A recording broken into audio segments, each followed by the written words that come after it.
Boa noite. Hoje nós vamos entrevistar a professora Carla Monteiro, que é professora da Universidade Federal de Roraima, vinculada ao curso de pós-graduação em Sociedade e Fronteiras, PPG-SOF, Programa Integrante da Rede de Programas de Pós-Graduação Pesquisa Interdisciplinar da Amazônia e do mestrado profissional de Ensino de História, o ProfHistória.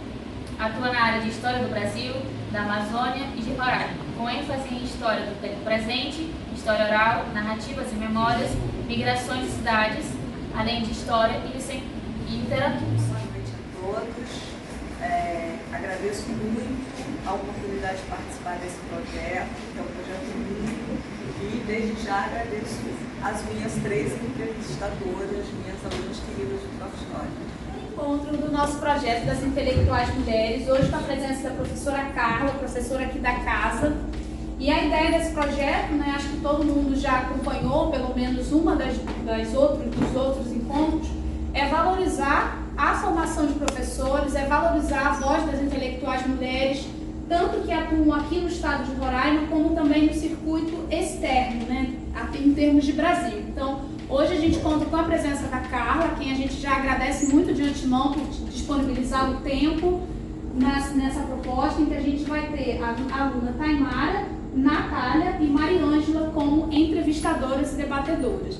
Então eu peço também ao público participante que se sinta à vontade para trazer depois questionamentos, perguntas, sempre com foco na produção do ensino de história. A gente tem brincado que aqui não é o de frente com o Gabi, e sim uma proposta acadêmica, de valorização dessa formação, dessa trajetória. E o que fica para a gente, para vocês que estão iniciando aí na carreira, na formação inicial, para vocês que estão na formação continuada e para nós que estamos sempre e eternamente em formação diária, eu diria. Então a gente agradece a professora Carla, que a gente gostaria de convidar para compor a nossa mesa, e na sequência a gente passa para as nossas debatedoras. Obrigada, Carla.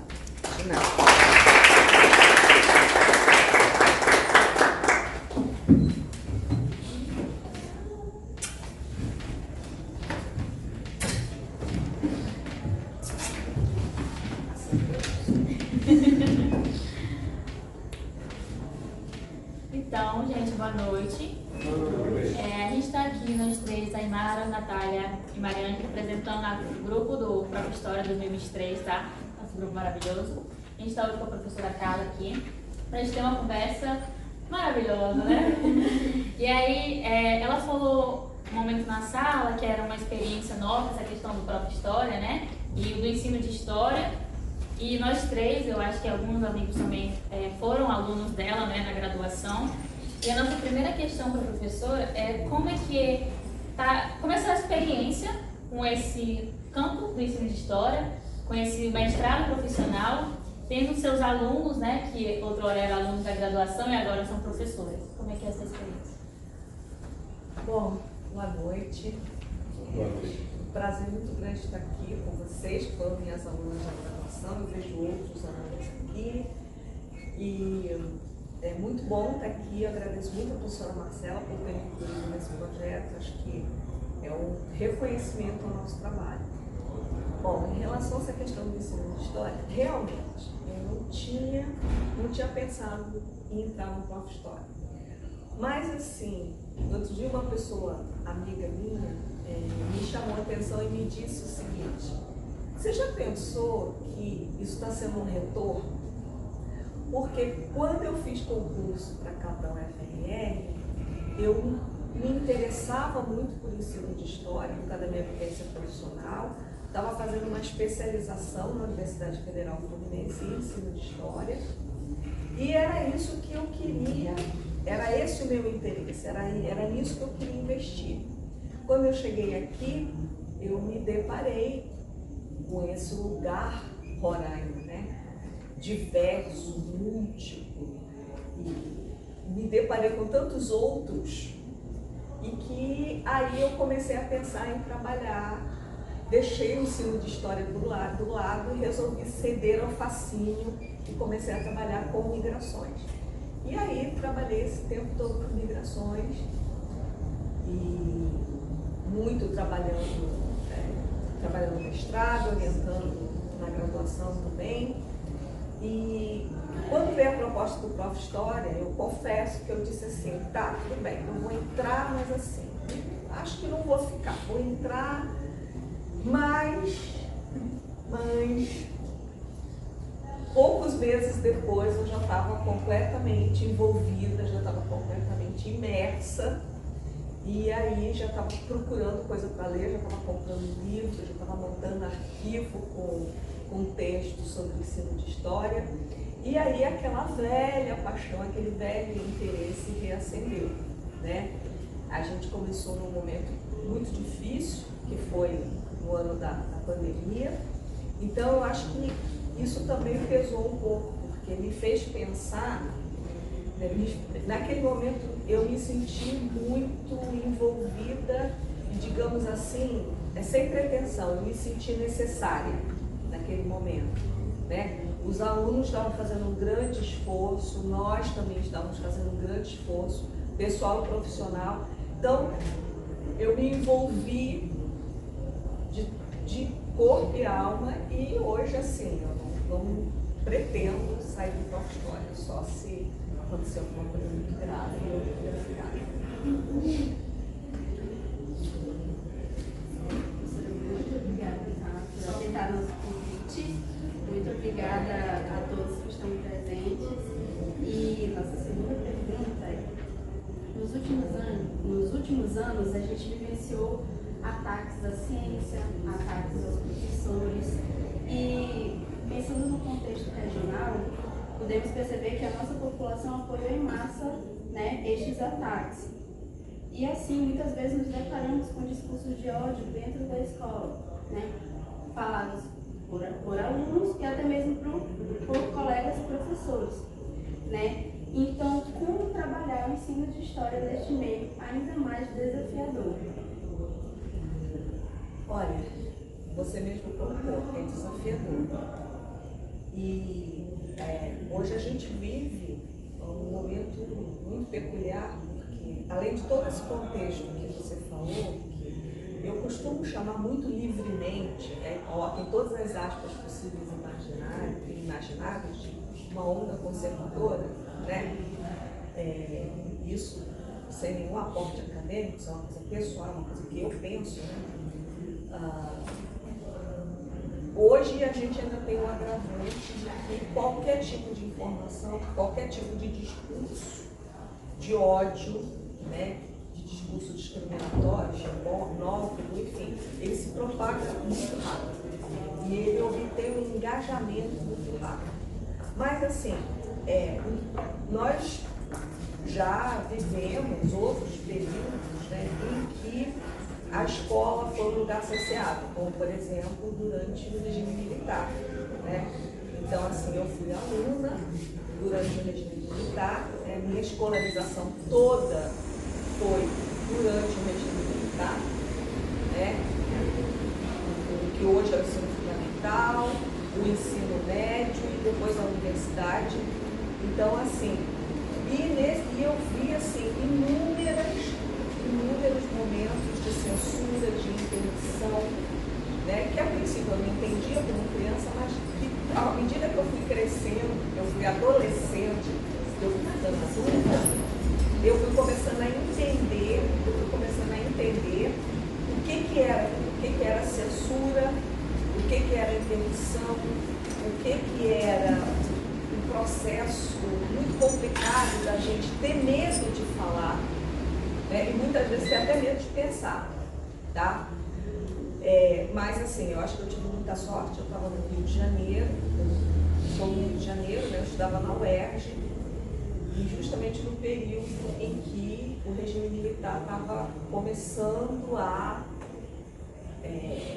fazer água, né? Eu estudei na UERJ em 1979 e 1982. Então, esse momento foi um momento de renascimento do movimento sindical, renascimento do movimento estudantil, refundação das organizações estudantis. Então, ali eu vivenciei uma... tive um tipo de experiência que, para mim, foi muito importante para que eu pense o seguinte: nós podemos fazer. Não vai ser fácil, não vai ser tranquilo, vai demandar muito esforço, a gente vai ter oposição dentro do nosso próprio meio, né? A gente vai ser atacado dentro do nosso próprio meio, mas é possível fazer. Se nós formos capazes de colocar uma ditadura no chão, né? Com todos os problemas da redemocratização e tudo mais, se nós formos capazes, como sociedade, como povo, né? E naquele momento, como estudantes e professores, nós fomos capazes de colocar aquela ditadura contra a parede, né? Dizer, e trazer a redemocratização, a anistia e tudo mais, nós somos capazes de hoje passar por esse momento. Os nossos alunos não fazem ideia do que é um regime ditatorial, né? Muitos de vocês tentam se aproximar disso, mas é uma coisa muito complicada. E hoje, o que a gente vê? Que esses discursos de ódio, esses discursos de extrema-direita e conservadores, pedem justamente isso, a volta da ditadura militar, né? Então, o que a gente percebe? A gente percebe que a gente tem que fazer todo o possível e o impossível para que isso não volte. Mas se voltar, a gente é capaz de botar no chão de novo. Como a gente fez lá no final da década de 70 e início da década de 80. Tá? Porque os fascistas não passarão.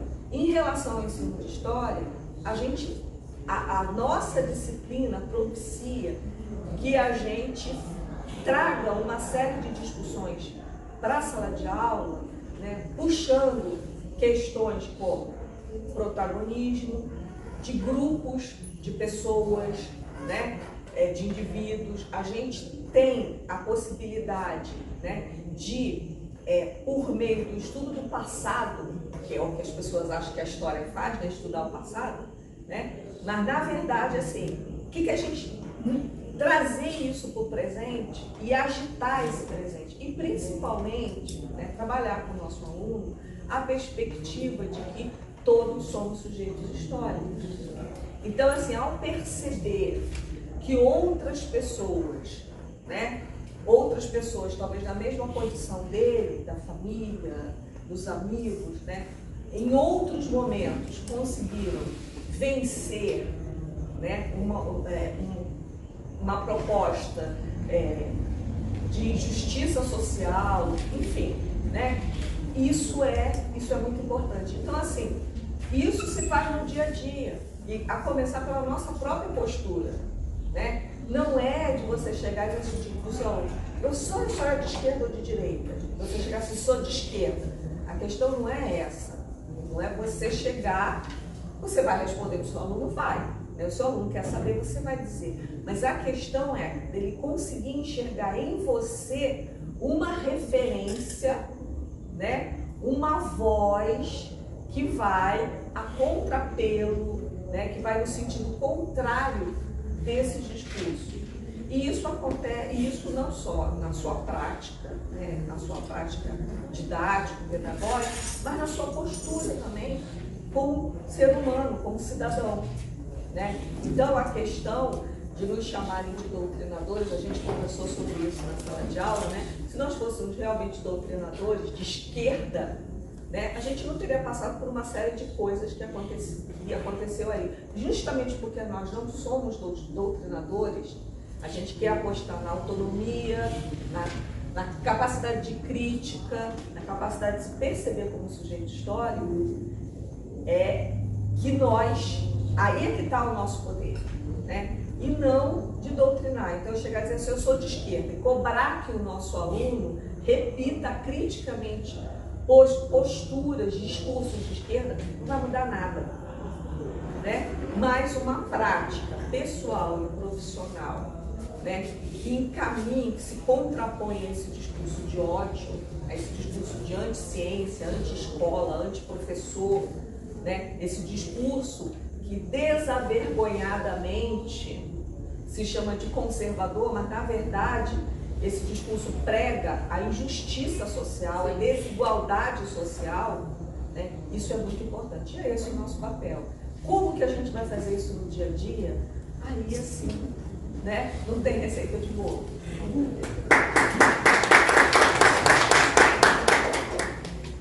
Antes de entrar na próxima pergunta, ela falou uma coisa que me chamou a atenção, a questão da nossa postura na sala de aula.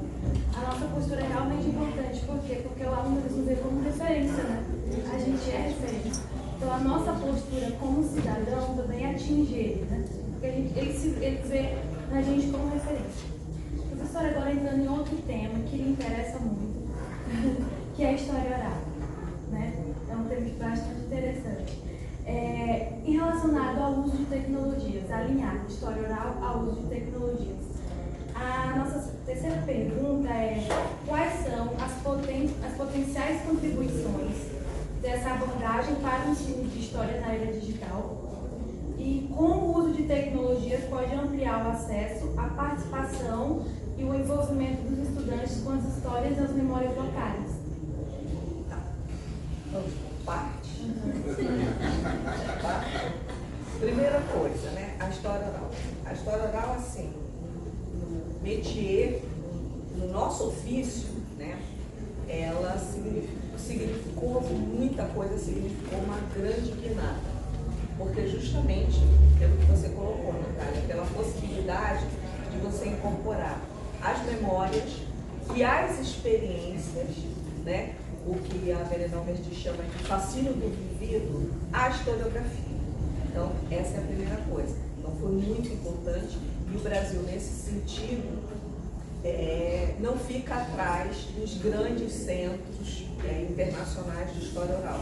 Porque assim que a história oral caiu aqui no Brasil, né, no final dos anos 70, início dos anos 80, rapidamente os historiadores brasileiros, alguns, né, outros resistiram, começaram a aderir. E hoje, né, o Brasil é uma referência do ponto de vista historiográfico no emprego da metodologia de história oral. Tá? Segundo ponto. As contribuições dessa abordagem para o ensino de história na era digital. E o que acontece em relação à tecnologia, é muito importante que a gente deixe claro que a história oral, esse registro da memória, da experiência, só foi possível por causa da tecnologia, né? Então, se a gente não tivesse a possibilidade de utilizar gravador de voz, né? A princípio aqueles grandões, assim, com aquelas duas fibras que giravam, né? Depois foram diminuindo, enfim. Se a gravação de voz não fosse, ou depois da Segunda Guerra, principalmente popularizada, né? Porque a gente sabe muito bem que, infelizmente, as guerras são grandes momentos de testagem, de aperfeiçoamento de tecnologias. Então, a partir da Segunda Guerra, a gente teve um avanço muito grande nessas tecnologias de reprodução e de registro de som e imagem. Então, assim, a história oral, ela só foi possível por causa dessa tecnologia. Então, quando a gente pensa em história oral, a gente pensa, obviamente, em tecnologia. Então, daqueles gravadores enormes assim, daqueles assim, hoje a gente grava com celular. E a gente hoje já tem aplicativos que fazem uma espécie de uma transcrição instantânea, obviamente, que a gente precisa, né, fazer o cotejo dela depois, mas assim, diferente de você botar o fone e ficar ouvindo, digitando ou transcrevendo na mão. A gente fazia assim, ou na máquina, antigamente na máquina de escrever. Então, assim, todos esses processos, né, as pessoas os historiadores que vão trabalhar com fontes orais precisam se apropriar deles, tá? Então, hoje, a gente usa o celular, né? A gente não leva um único celular para gravação, porque ele pode dar problema. A gente leva mais um outro equipamento, leva mais um celular, né? Ou leva um outro equipamento, até mesmo um gravador digital.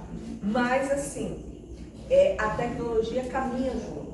E agora, durante a pandemia, a gente se deparou com uma situação bastante interessante. Por quê? A questão do distanciamento social. Então, se antes haviam experiências, né, já de fazer entrevistas de história oral à distância, né, por meio remoto, né, de modo remoto, quando veio a pandemia, isso se tornou mais corriqueiro, porque algumas pessoas até excluíram as fontes orais, porque não iam poder fazer entrevista, mas outros que não podiam excluir em função da natureza das suas pesquisas ou não quiseram excluir, investiram nisso, né? Então, a grande pergunta era, vale ou não vale? É ou não é história oral? Porque não havia o tete a tete, olho no olho, né? Mas, dentro da Associação Brasileira, a gente teve essa discussão e tudo mais, e o que a gente... Não, se a história oral está ligada à tecnologia, a gente pode trabalhar isso virtualmente, né? E isso amplia a nossa possibilidade. É bom entrevistar frente a frente? Né? Sentir o calor do outro e anotar isso na nossa caderneta de campo? Mas assim, quando não dá, vamos fazer a entrevista de qualquer jeito. E hoje, boa parte das entrevistas de história oral são em audiovisual. Então, envolve o som e a imagem, né? Então, a gente tem agora 3 suportes. A gente tem o som, que é uma linguagem, é a linguagem oral. A gente tem a imagem, né, que é a linguagem visual. E a gente tem a transcrição, que é a linguagem escrita. Então, isso amplia as possibilidades da gente trazer a fonte oral, da gente analisar, incorporar essa fonte nas nossas pesquisas. Tá? Então, a tecnologia tem tudo a ver com história oral. E a terceira questão, ensino de história. É muito importante, né? E já há inúmeras experiências de utilização da história oral para constituir fontes orais. E no ensino de história, isso está sendo muito trabalhado. Eu, inclusive, estou a duras penas, né, elaborando um projeto para e volta, que é justamente um projeto de escuta de professores, escuta da experiência docente dos professores, que envolve uma série de questões, né? Então, a história oral é importante como fonte para essa escuta, né? Para essa escuta, e essa escuta, ela vai, como você colocou, trazer elementos como memória, como experiências, e o que eu falei antes, essas conexões, né, mais vivas do passado com o presente, né? Principalmente quando a gente trabalha com os idosos, né, com as pessoas, com os velhos, né, a memória dos velhos. Então isso é muito importante, né, porque estabelece essa conexão viva entre o passado e o presente, que para o nosso aluninho hoje, né, vive nessa velocidade, né, a experiência do pai, a experiência do avô, muitas a experiência do bisavô, ou de uma pessoa da comunidade que é muito mais velha, para ele significa assim, estar num passado muito distante. Então vamos nos aproveitar dessa percepção para trazer isso para o ensino de história, né? E essa ideia da identidade, quer dizer, eu me identificar com o meu grupo social, né? Minha família, meu grupo social, o grupo da minha comunidade, hoje mesmo na defesa da Mona, né? Que é sobre as toadas de boi de Parintins, a gente comentava isso, como que é importante, e estabelecer pertencimentos, né? Pertencimentos, isso é muito importante. Eu pertenço a essa comunidade. Olha só como a experiência do meu avô, da minha avó, dessa pessoa da comunidade, me faz entender melhor o que eu estou fazendo aqui, tá? Então, para o ensino de história, isso é muito importante. Então, a escuta, principalmente o que a história oral oferece para o ensino de história, é a possibilidade de escutar a sociedade. E é aquilo que a gente tem falado, nós não estamos aqui no ensino básico para formar mini historiadores, mas se a história oral servir né, a utilização dela servir para formar escutadores, pessoas que vão escutar com propriedade, escutar com calma, escutar reflexivamente, vale a pena usar a história oral. Sim. Sim, ainda em história oral, mas por outra perspectiva, professora. A questão de como a senhora entende a relação da utilização dos métodos da história oral com os aspectos das memórias orais indígenas e das narrativas indígenas no ensino de história. Olha, eu não trabalho de perto com a questão indígena, mas assim, eu tive a oportunidade de orientar quando eu trabalhava no mestrado de Direito, eu orientar 3 dissertações, acho que eu já comentei com vocês, sobre essa escuta da tradição oral indígena. E aí, a primeira coisa que a gente precisa pensar e trazer o nosso aluno para essa dimensão, que é a dimensão do outro, né? Porque por mais que o indígena esteja perto da gente, esteja ao nosso lado, né, conviva com a gente, faça as mesmas coisas, etnicamente, socialmente, culturalmente, ele está ligado a outras realidades e principalmente a outros passados, tá? Então isso é muito importante, a outros passados, que muitas vezes para essas pessoas, né, levando uma vida que os anti-indígenas categorizam de uma vida não indígena, né? Esse daí não vive como índio, olha só, né? Ele usa iPhone, ele vai não sei o quê, ele não vive como índio. Mas o mais importante da gente perceber isso é a perspectiva do outro, que é que passado referencia essa pessoa hoje. Então eu acho que a escuta, né, essa escuta indígena, ela é muito importante por isso, né? E trabalhando, orientando essas três pesquisas, né? Deram 3 belíssimas dissertações, modéstia à parte, né? Mérito das minhas alunas. Sobre tradição oral indígena, eu percebi isso, né? Eu percebi como que esse passado, que é configurado de uma maneira completamente diferente do nosso passado, tá? A maneira como nós configuramos o nosso passado, nós estruturamos o nosso passado, é muito diferente da maneira como as sociedades indígenas configuram o seu passado, né? Então, essa escuta da tradição oral, ela é muito importante justamente para isso, para que a gente perceba o outro, né? Perceba o quanto o outro é outro, mas é a gente mesmo. Então, com isso, a gente vai trabalhar com questões como solidariedade, empatia, compaixão, não discriminação, né? Respeito, engajamento. E aí a gente vai fazer, e tudo isso propiciado pela escuta, porque às vezes a única coisa que falta para que as coisas aconteçam é escutar, parar para escutar. E essa escuta, ela quebra estereótipos, né, professora? Exatamente. E a gente pode muito bem levar isso para a sala de aula. Exatamente. E é isso que a gente falta na sala de aula, quebrar os estereótipos, que os alunos sempre têm, né? Exatamente. E uma coisinha, Natália, olha, eu tive a oportunidade dessa pesquisa que as minhas alunas fizeram. Uma coisa é você pegar um livro onde você tem registros de, não vou fazer a diferença entre lendas e mitos, né, porque é uma discussão teórica, né, conceitual muito ampla, né, mas vou falar de histórias da tradição oral indígena, tá?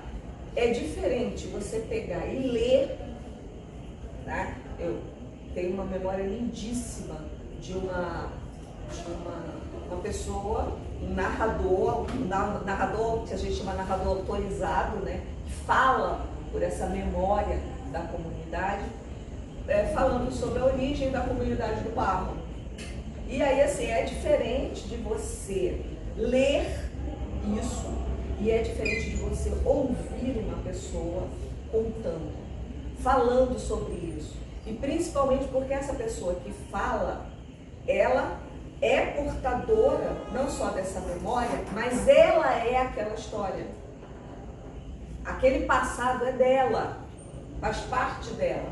Ela só está ali falando com você porque esse passado é dela.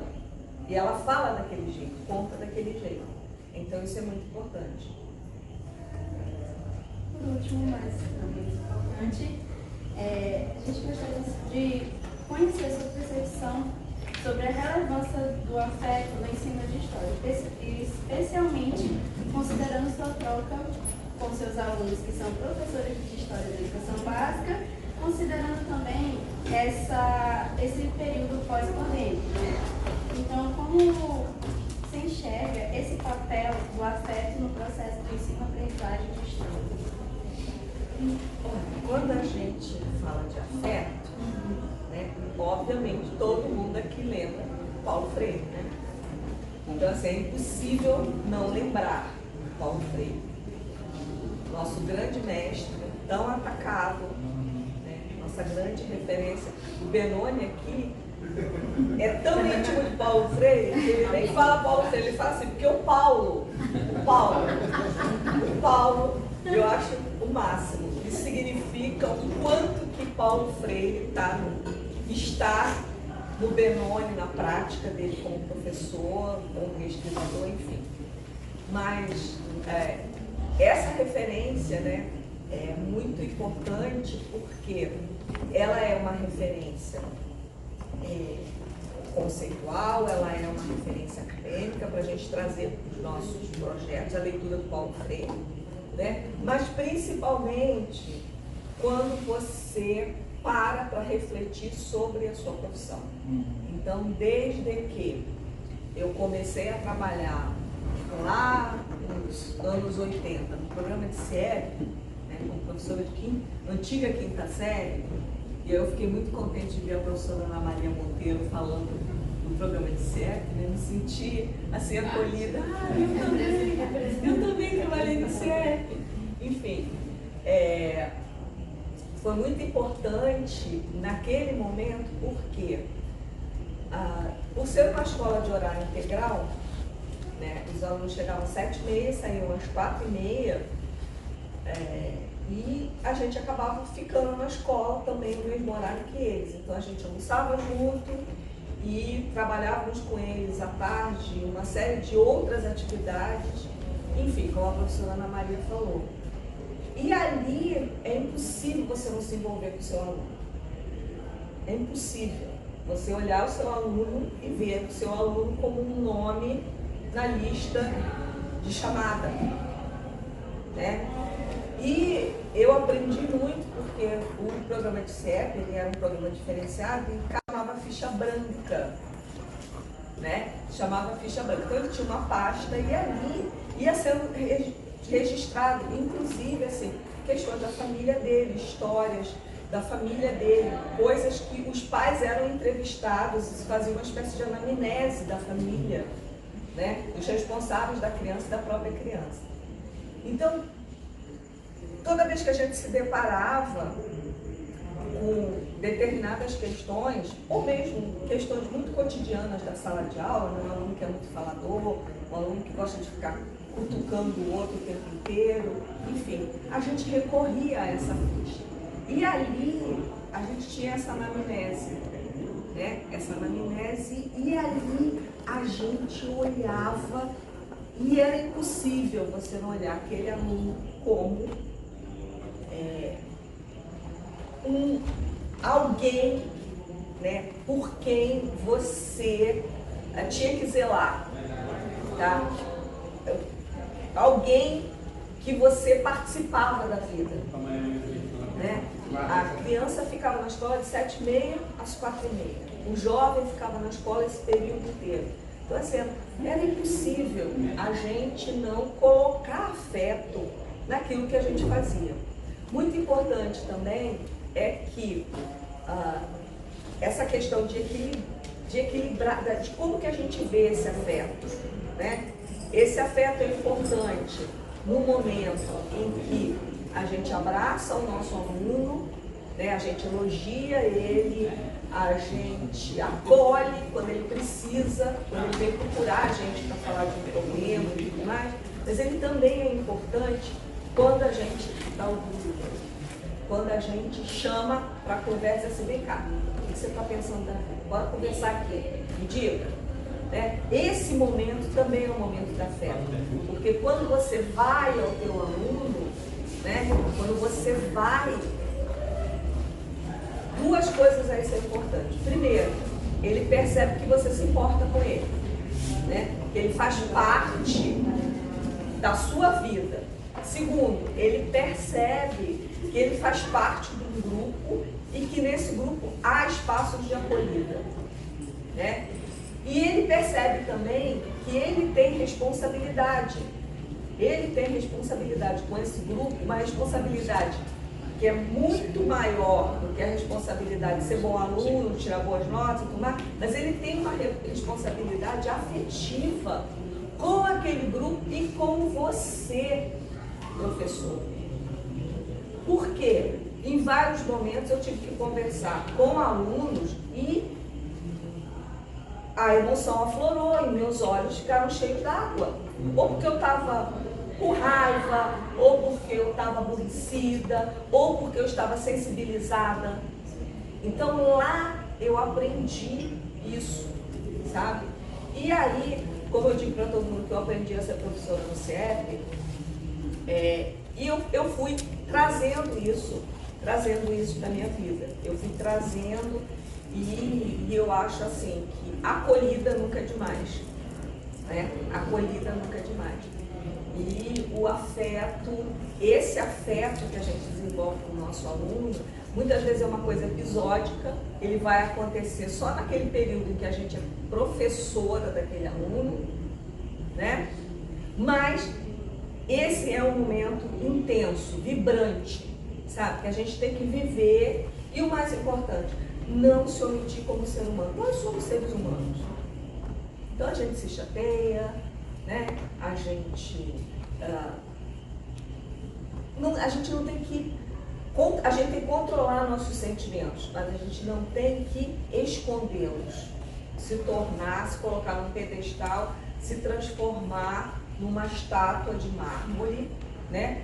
Que vai fazer com que o nosso aluno olhe para a gente e pense assim, eu não tenho acesso a essa pessoa, né? E aí não só em relação ao conhecimento, aquela questão, né? Eu sou transmissora de conhecimento. Não só em relação a isso, mas em relação a ser gente mesmo, né? Então, não é possível haver ensino, aprendizagem sem acolhimento, sem empatia, sem solidariedade, sem respeito, né? Não é possível haver ensino-aprendizagem sem isso. Tá? Isso que eu acho.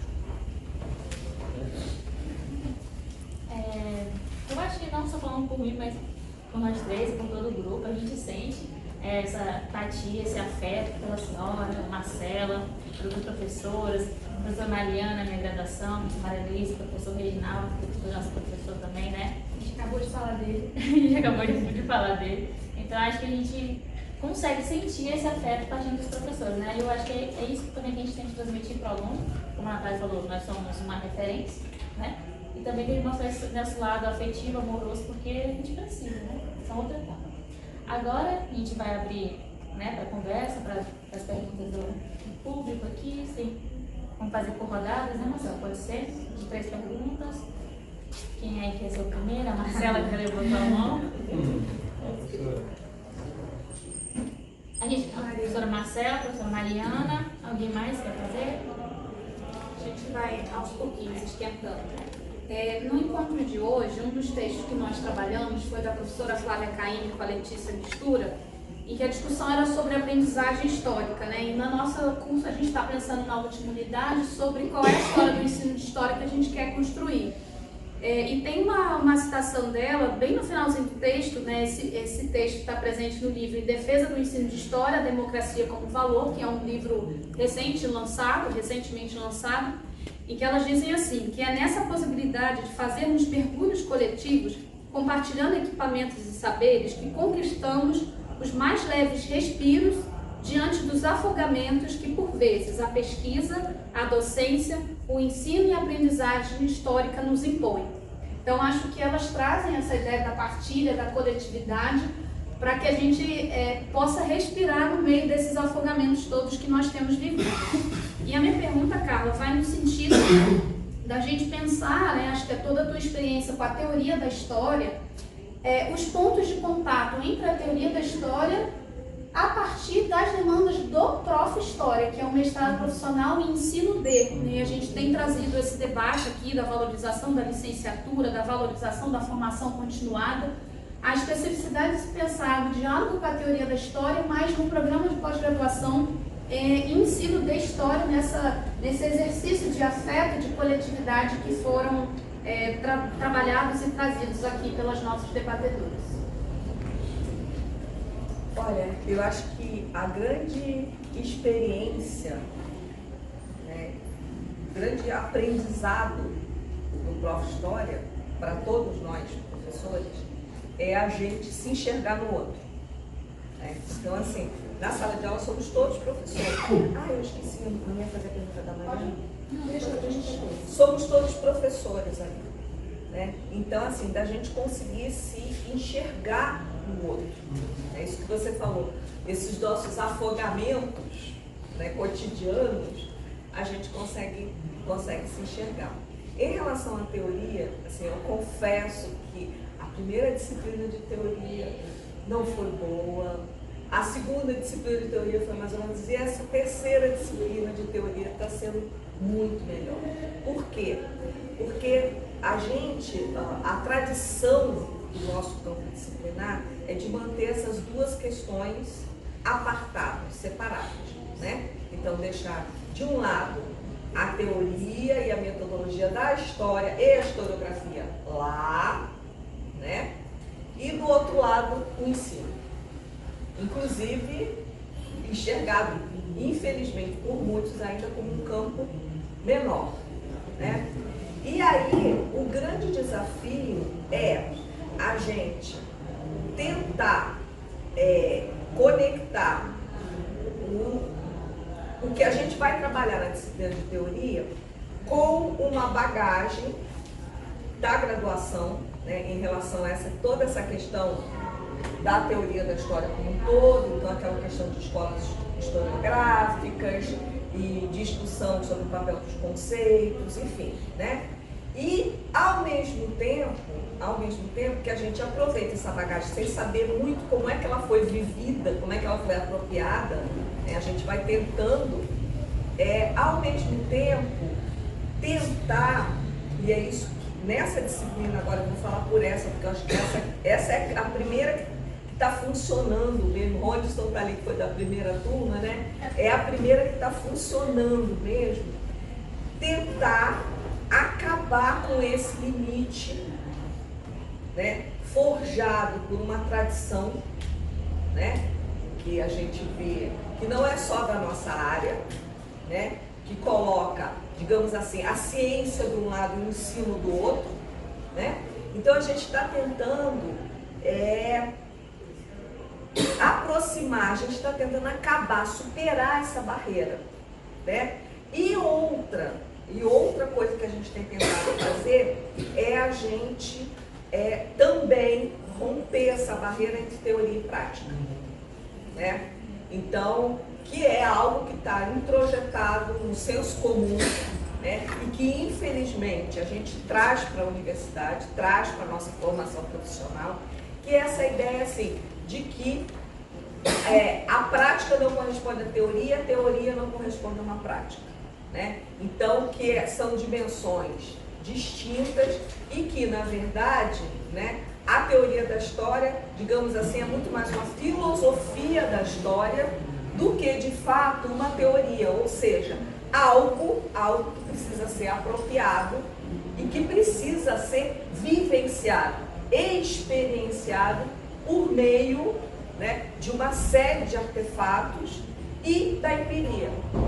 Então, a gente está tentando, né, nessa disciplina fazer isso. Então, assim, a gente tem trabalhado textos que vão mais nessa discussão, né, digamos assim, mais holística. Então a gente trabalhou textos que falam sobre a ciência, você mesmo citou, né, Tiago? Lembrou desse texto. Começamos a discutir, quer dizer, o que é uma teoria, né? Uma teoria, não é a teoria da história. E aí, a partir disso, pensar o que é isso que a gente chama de teoria da história, para, a partir disso, né, os textos que vieram a seguir, né, a gente trabalhou muito um pouco de filosofia da ciência e tudo mais, e o que vem a seguir, todos os textos vão colocar questões teóricas, muitas vezes associadas a questões metodológicas, isso tudo articulado com questões relacionadas ao ensino de história. Então, assim, a gente está trabalhando muito com artigos, né?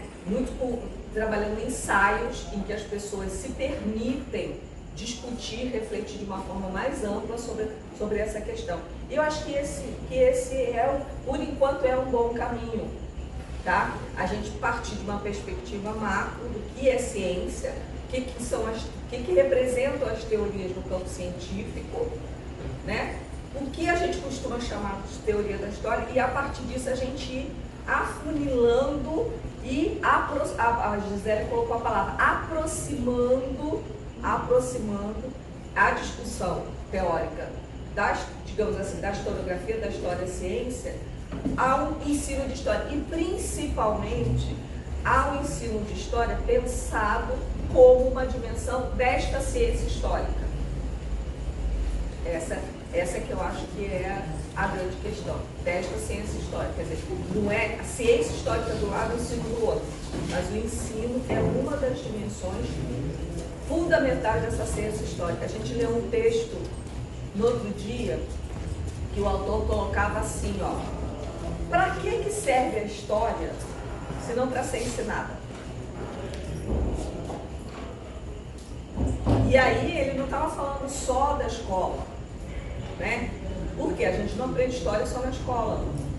Então ele falou, a principal dimensão da história, do conhecimento histórico, é ensinar, né? É se difundir, é chegar até o outro, chegar até as pessoas. Então a gente tenta ao máximo possível aproximar isso para romper, tensionar essa contradição, tá? A gente tem tentado. Eu acho que na próxima disciplina de teoria a gente vai ser melhor. Minha pergunta, ela sai desse campo disciplinar.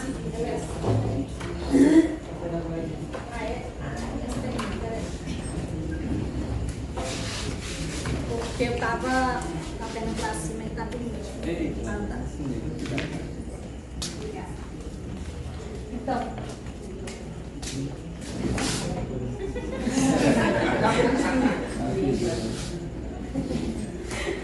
a minha pergunta sai do campo disciplinar, assim, da discussão da história, e vai mais para um campo mais amplo do espaço onde nós estamos trabalhando, que é o UFRR, né?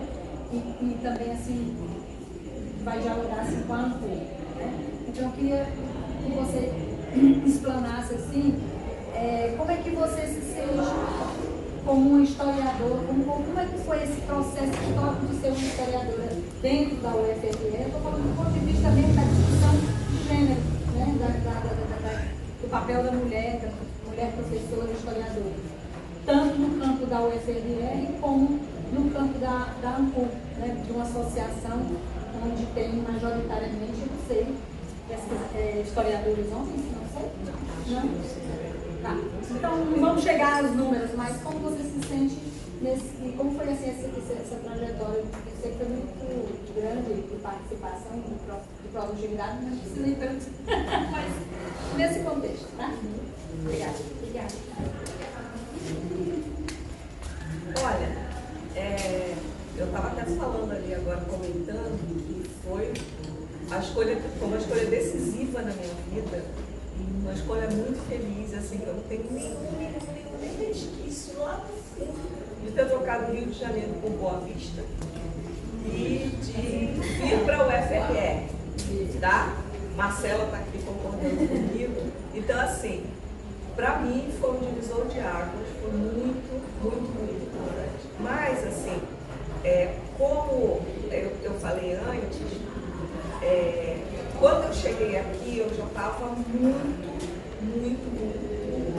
digamos assim, eu já era muito professora, sabe? Eu já era muito professora, eu já sabia que era aquilo que eu queria fazer pro resto da vida, que eu não queria fazer outra coisa e tudo mais. E a UFRN naquele momento, era uma universidade, a gente dizia, a universidade, a UFRN é pequena, nós éramos 100 e poucos professores, né, Maria Luísa? Né? Alguns 100 e poucos técnicos, a UFRN tinha 5 anos, enfim. E nesse momento foi muito importante porque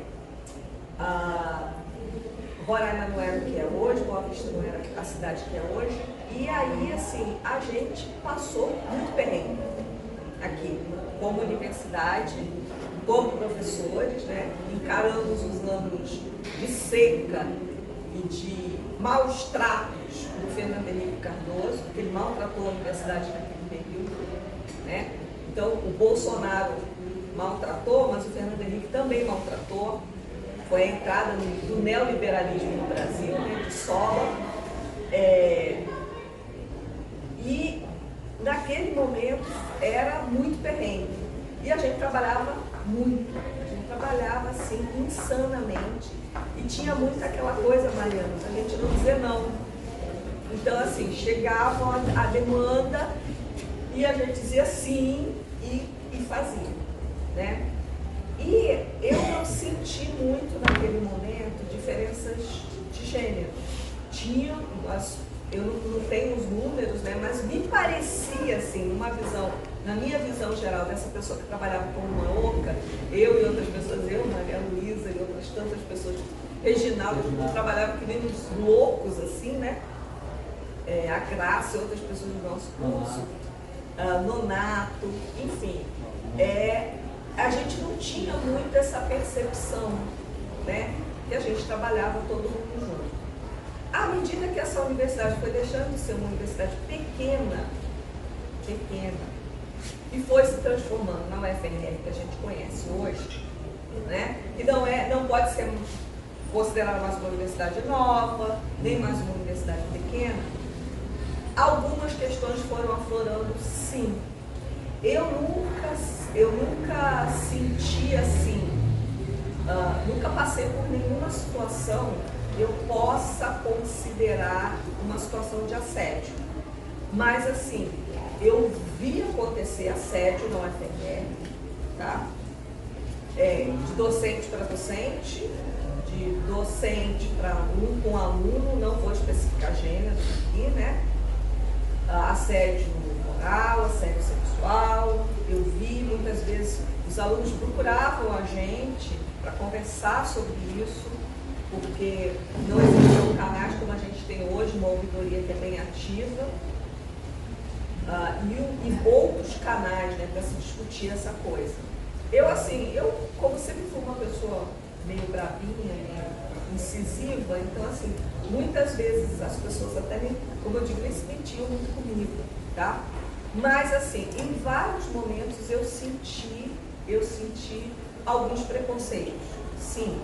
Então, por exemplo, eu senti preconceito quando eu tive uma formação marxista, né, bem do materialismo histórico mesmo, em oposição a uma perspectiva tradicionalista, digamos assim.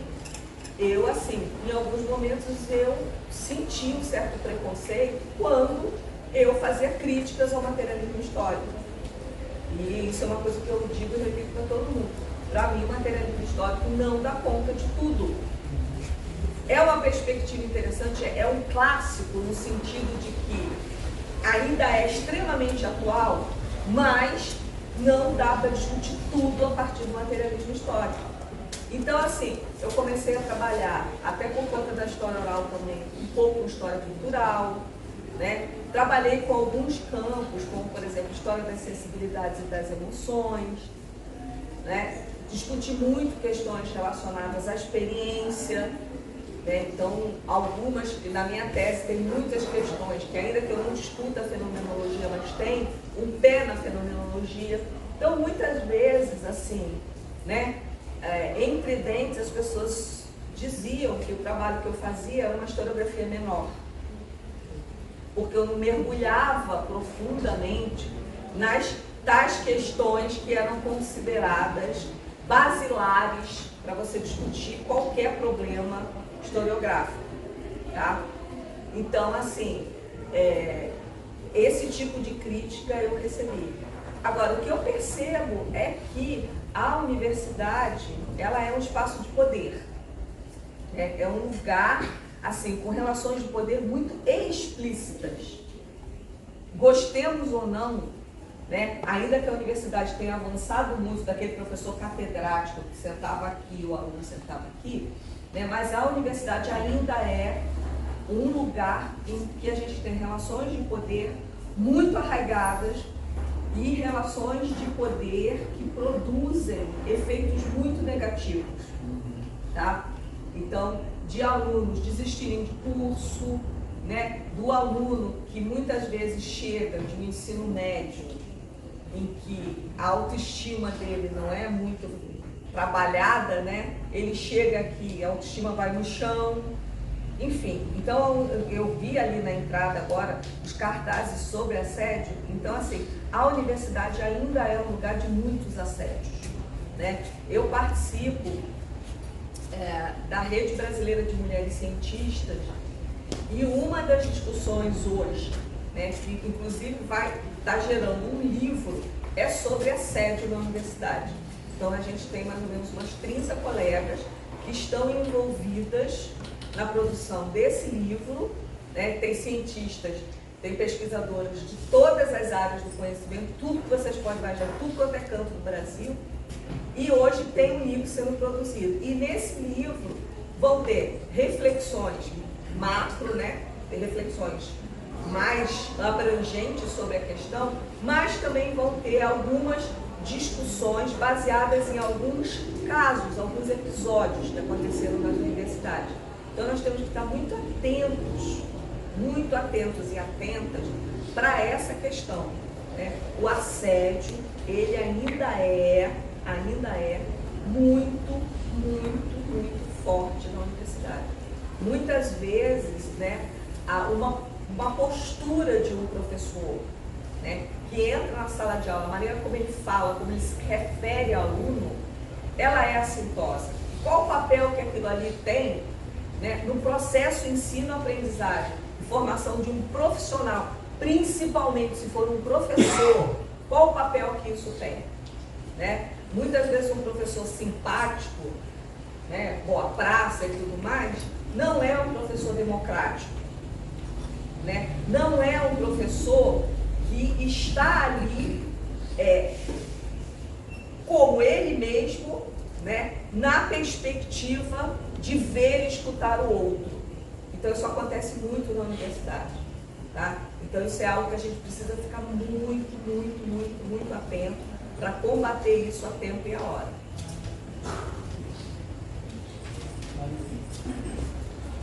Alguém quer fazer uma pergunta mais? Pessoal da nossa sala. Os alunos do primeiro período também, alunos da professora Mariana.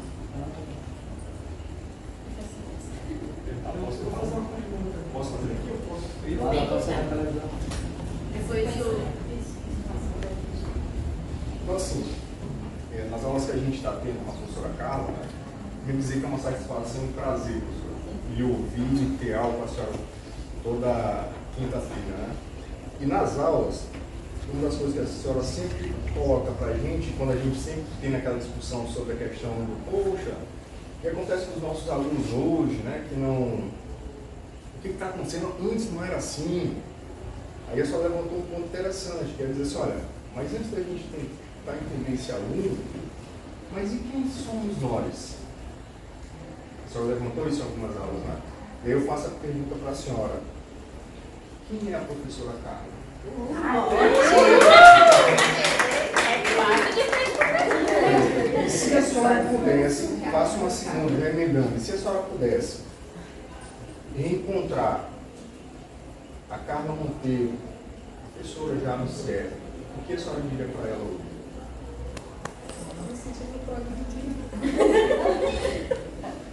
Prepara, né?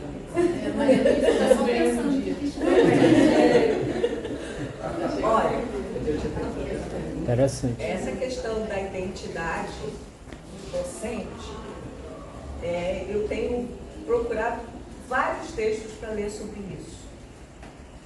Não só porque, e eu já falei para vocês do texto do Antônio Novo, né, eu gosto muito, que ele fala disso, ele fala do professor e as metamorfoses da escola, mas hoje, indo na questão que a Taimara colocou, né, a gente passou por um período de enxovalhamento muito grande, né?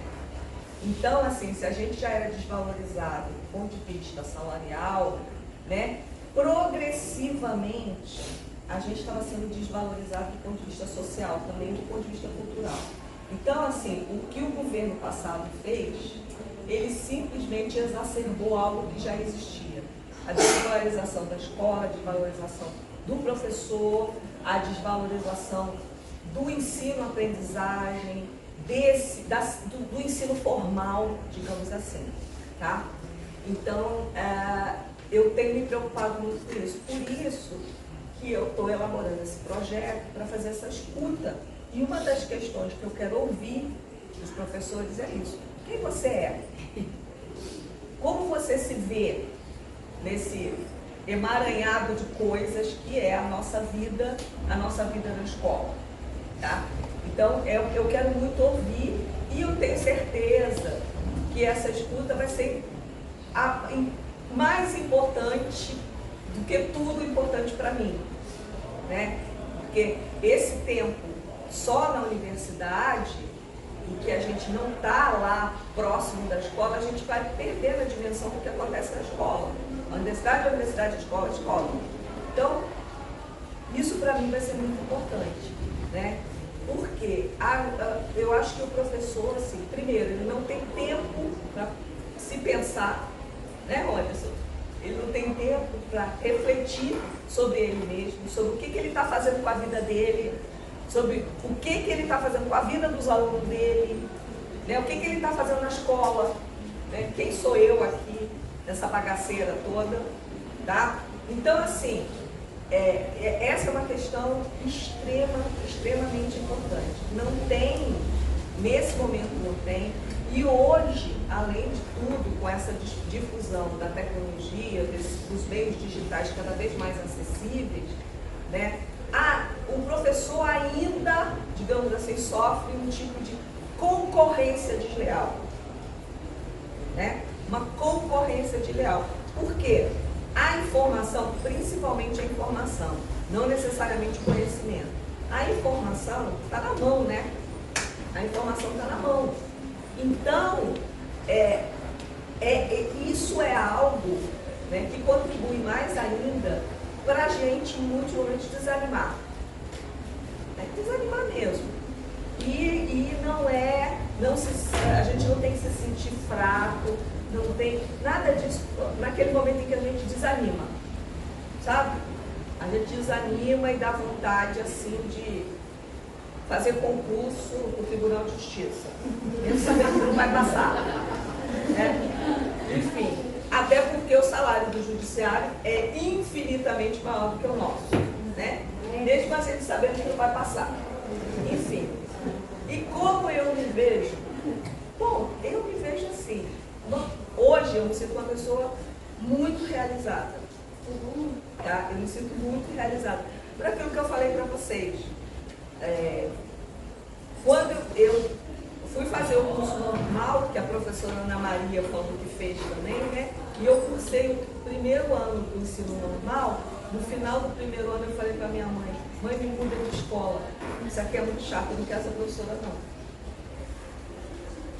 Só que quando eu decidi que eu ia fazer história, eu me vi diante desse dilema, né? Eu não quero ser professora, mas é a minha saída, eu tenho que ser professora. e rapidamente, né, como eu estava comentando ali, depois de me formar, não ter conseguido arrumar emprego, eu trabalhei 3 anos num banco. Sabe o que é um banco? Não um banco de agora, cheio de computadorzinho, né? O banco de lá do início da década de 80, que era tudo manual. Tudo na prancheta. Tudo na prancheta, tudo na máquina de somar. E ali, vivendo, né, aquela exploração brutal do capital, eu parei para pensar o seguinte, gente, olha, aquela experiência do estágio é aquilo ali que eu quero, não quero isso aqui não. A experiência do estágio é aquilo ali que eu quero. E aí eu fiz concurso e aí, enfim. Então eu me sinto muito realizada, porque nem todos nós temos a possibilidade de fazer esse percurso, né? Trabalhar com ensino básico e depois trabalhar com ensino superior. Trabalhar na formação de professores de história para atuar no ensino básico. Então, assim, nesse aspecto eu me sinto completamente realizada como professora de história, como historiadora, né? Eu acho que eu produzi algumas coisas interessantes, poderia ter produzido mais do ponto de vista historiográfico, tá? Gosto muito da área de migrações, vou continuar me dedicando a ela de alguma forma. Então eu me sinto assim, eu me sinto uma pessoa realizada, profissionalmente realizada e pessoalmente também. Por quê?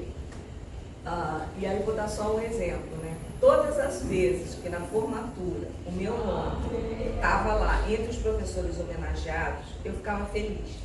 Todas as vezes que eu fui para a ninfa, eu me senti feliz.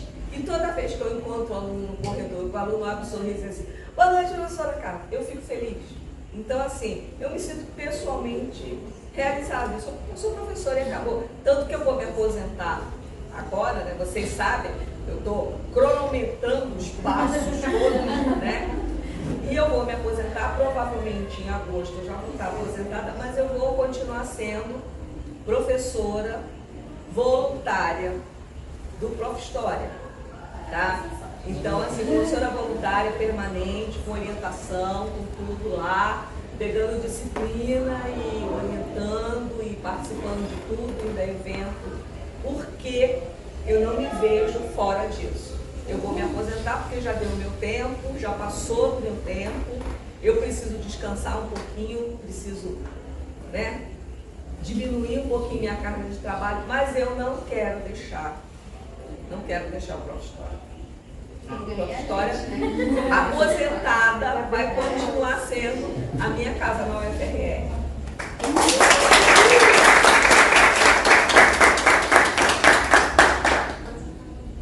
Bom, eu não poderia deixar de fazer uma pergunta para a professora. Mais uma vez, parabéns, professora, pela trajetória. Acho que foram muitos anos acompanhando essa trajetória, tanto na dissertação como também na graduação, orientadora da minha graduação, da dissertação. E assim, eu vou pegar um gancho de uma das primeiras perguntas relacionadas à tecnologia. Vou puxar um pouquinho de sardinha para aquilo que eu pesquisei e trazer essa discussão para a senhora comentar aqui. O curso da graduação, uma grande dificuldade que a gente tinha, pelo menos era uma dificuldade que eu percebia em relação aos professores, era uma certa barreira em relação a determinados campos do estudo. Então, muitas pessoas, talvez, não contribuíssem mais com a área que gostassem de pesquisar ou de estudar, pela falta de professores interessados em determinados campos de estudo. Então, eu acho que o Prof. História ele foi uma grande contribuição, porque a gente teve a possibilidade de buscar novos campos de estudo, novas áreas, inclusive da tecnologia, que é uma coisa bem comum, né, nos estudos atualmente. Mas a minha grande questão é, hoje, né, a senhora se vê diante de várias possibilidades. Teve a primeira turma, eu trabalhei com jogos digitais, a senhora foi orientadora, foi um desafio, acredito que tenha sido um grande desafio trabalhar com jogos digitais. Mas aí você percebe, por exemplo, acompanhei algumas qualificações agora, né? Novos campos de estudo também surgindo como parte da pesquisa. Gostaria de saber da senhora, a senhora vê o Prof. História um pouco diferente da graduação nesse aspecto, e como os professores eles têm se moldado diante dessa nova perspectiva de novas pesquisas que têm surgido para a contribuição do ensino de história, do ensino em relação à história de Roraima e também do professor em sala de aula que lida, na verdade, com diversos tipos de alunos que também estão interessados nessa diversidade do conteúdo de história. Então, essa é a minha grande pergunta para a senhora. Obrigada, professor. Olha, lidar com a tecnologia é um desafio, né? Eu sou baby boomer, né? Eu sou geração baby boomer. Então, assim, eu fui me apropriando, tem um monte de coisa que eu não sei fazer, que eu não sei mexer, eu não jogo, né? Não sei jogar, mas, assim, você me explicou tudo como é que é, eu fui também conversar com outras pessoas, então, para mim, assim, foi muito importante. Eu aprendi muito orientando você. Em relação a essa questão da graduação e do ensino básico, eu vejo o seguinte, eu vejo que a universidade, de alguma forma, ainda não correu atrás, digamos assim, está indo bem no popular. A universidade tem ainda, e aí os cursos de história, de modo geral, né?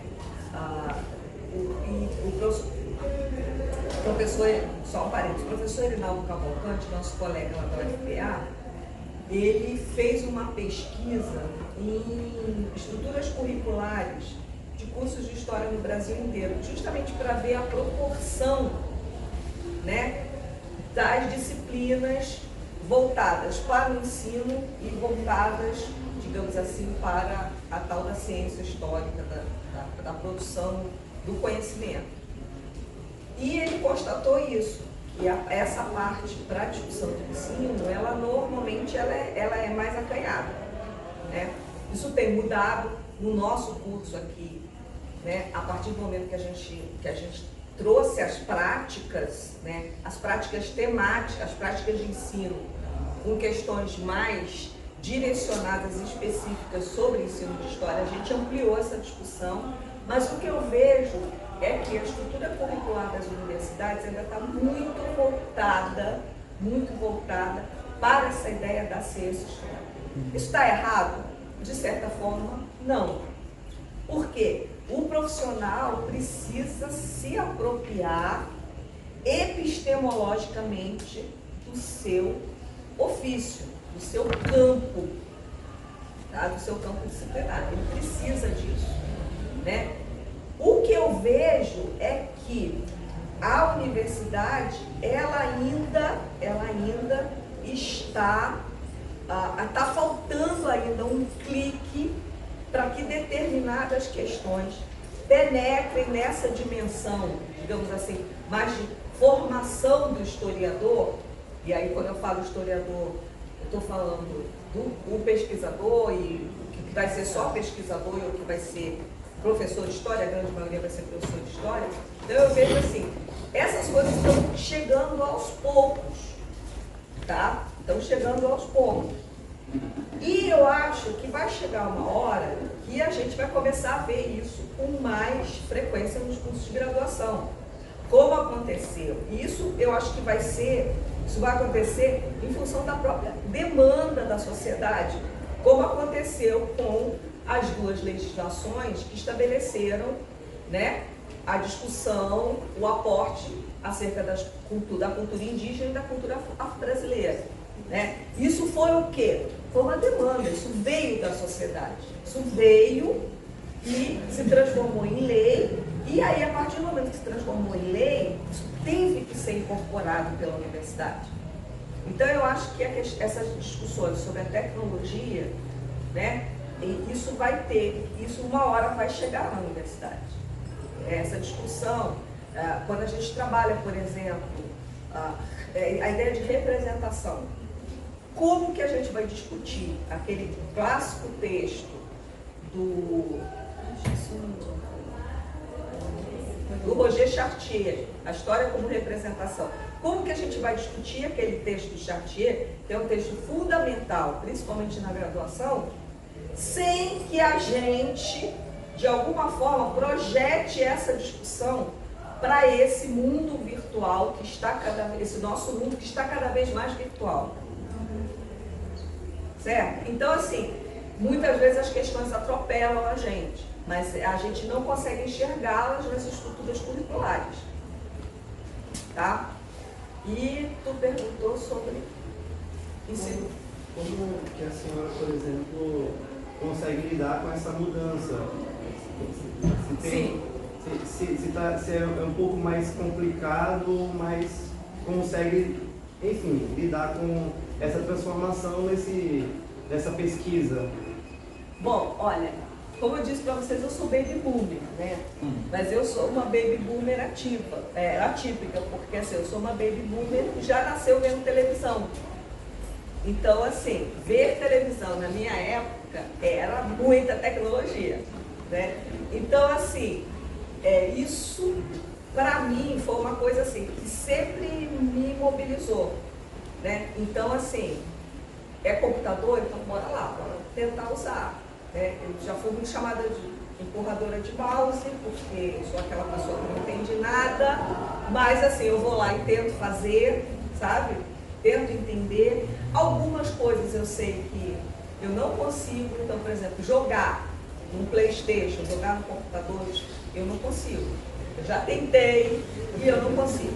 Não consigo, não tenho coordenação motora. Mas, assim, me apropriar de aplicativos, de YouTube, de Instagram, de redes sociais, dessas coisas todas, né? Eu tenho feito, tenho tentado me virar nesse aspecto. Mesmo sabendo que algumas coisas não são para mim, eu não vou conseguir chegar lá, tá? E, só complementando a questão que eu estava falando ontem, nesse aspecto, a escola básica, a educação básica está dando de 10 a 0 na universidade em relação ao uso da tecnologia. Né? Eu acho que porque o professor do ensino básico, ele está ali, né? E o tempo inteiro, enfim, né? É um mundo de aluno, enfim. Então, assim, não sei exatamente porquê, mas a educação básica está dando de 10 a 0 na universidade em relação a essa questão da incorporação dessas novas tecnologias e aí é que entra com a história, na discussão sobre essa apropriação e essa incorporação de novas tecnologias. E aí, por exemplo, se a gente for ver na sua turma, Mônica, por exemplo, né, a gente não teve ninguém cujo produto foi alguma coisa virtual, né, Maria Luísa? Não foi, né? De rede social? Não, né? Hã? Não, mas assim, você fez o blog, fez o blog, só o blog. Mas assim... Pensando como metodologia ativa? Exatamente. Na segunda turma, que é o pessoal de 22, a gente já está vendo isso, que os produtos estão muito mais voltados para uma divulgação, para uma explicitação nas mídias sociais, se apropriando dessas tecnologias. Tá? E na terceira turma, eu acho que isso vai se aprofundar. Né? Eu acho que falta aí muito o que a Mariana colocou ali. Né? Essa discussão, uma discussão mais ampla, mais abrangente, da gente encarar esses avanços tecnológicos que nos atropelam no dia a dia, né? A partir dessa discussão, dessa noção de metodologias ativas. Né? Eu acho que a gente precisa disso. Então, a gente precisa muito dessa discussão. Tá? Por quê? Lá no ensino básico, o pau está comendo, o negócio está rolando lá, os professores estão fazendo. Tá? E aí a gente precisa refletir melhor. Eu acho que é uma tarefa do Prof. História, né? Trazer essas discussões, aproximar essas discussões dos professores. Então, gente, a gente vai terminar essa conversa aqui com a professora Carla. Agradeço a participação de todos, a participação dela, obrigada pelas reflexões, discussões. conversa. Boas aulas. Muito obrigada. Essa mulher é um cérebro, gente.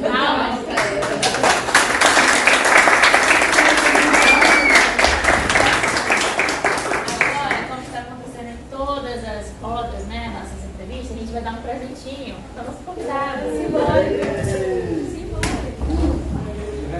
Já que ela ganhou três mediadores.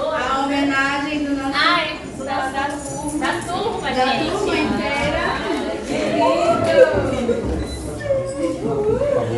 Pode entrar.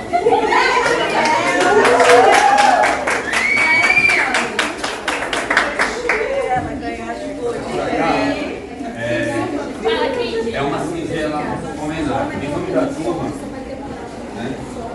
Essa é uma singela homenagem nossa para a senhora, que ela dedicou a sua vida toda a aprender, como eu postei um dia desse no grupo, aprender a ensinar. E ensinou muito bem. Porque mais do que formar historiadores, a senhora formou boas pessoas.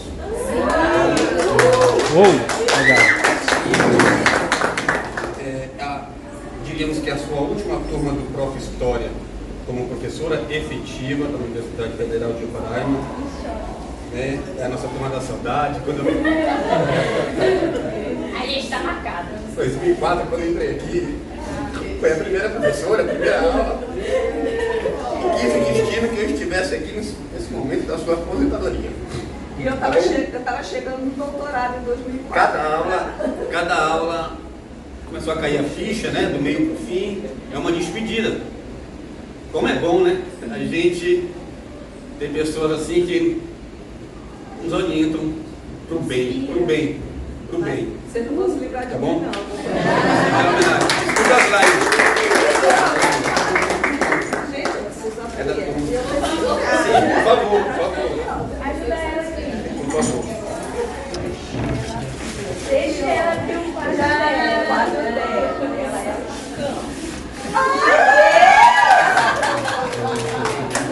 É nóis! Tô com saudade. Retratista logo, né? Ele tá bem assim, bem discreto. Tá, gente? Essa foto é a única que é a única que está pelo número, para quem gosta de números, né, professora? E seus sentidos, seus significados, somos em 13. E a única fotografia que estamos os 13 junto com a professora. Por algum motivo ou outro, algum colega não pôde estar nas outras aulas, e aí sempre as fotos, as selfies do final das aulas, sempre estão desfalcadas, né? De algum colega. Mas essa é a única que está os 13.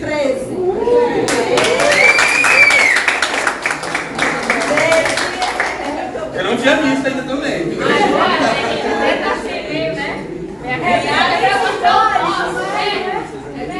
Tirar uma foto com a massa do maravilhoso. Isso aqui vai pra minha parede, ficar de destaque. A gente vai dar o nosso e a gente tira uma foto. Eu vou convocar a turma para estar presente na última aula, tá? Eu quero fazer um outro registro e a senhora traz um quadro. Pegar a foto da A foto. senhora traz um quadro. Cada um dá uma lembrancinha. Obrigada. Depois de outras três, vou tirar a foto.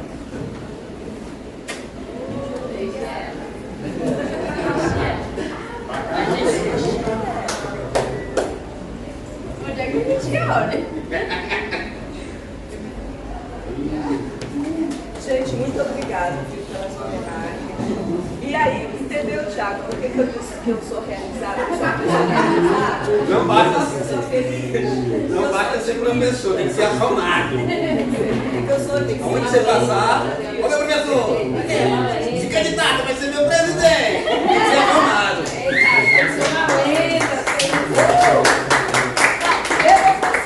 Lendo você.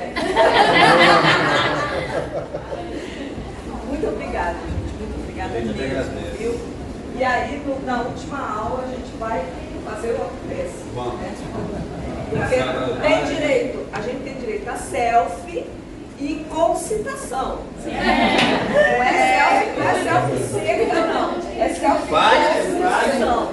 E a citação Não pesquisa, não quer só. Ei, o placa. Tamanho velho não quer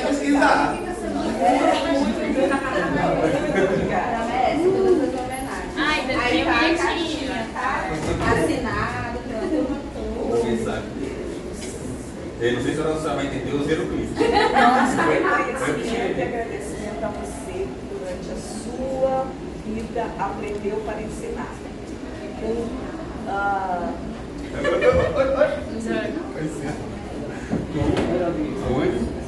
E com toda a dedicação. Isso faz parte da minha experiência como professora, entendeu? Desse trabalho. Eu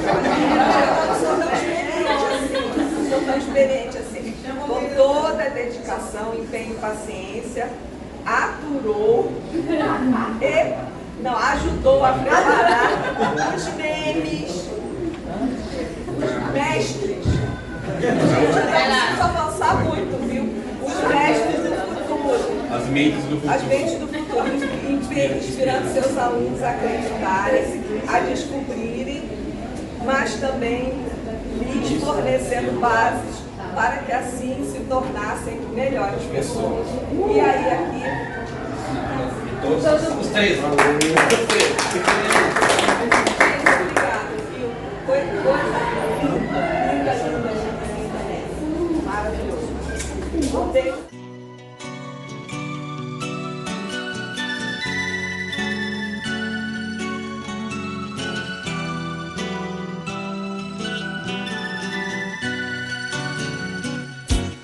Muito prazer, estou aqui pra dizer que canto pra minha aldeia, sou parte da teia, da aranha sou parte.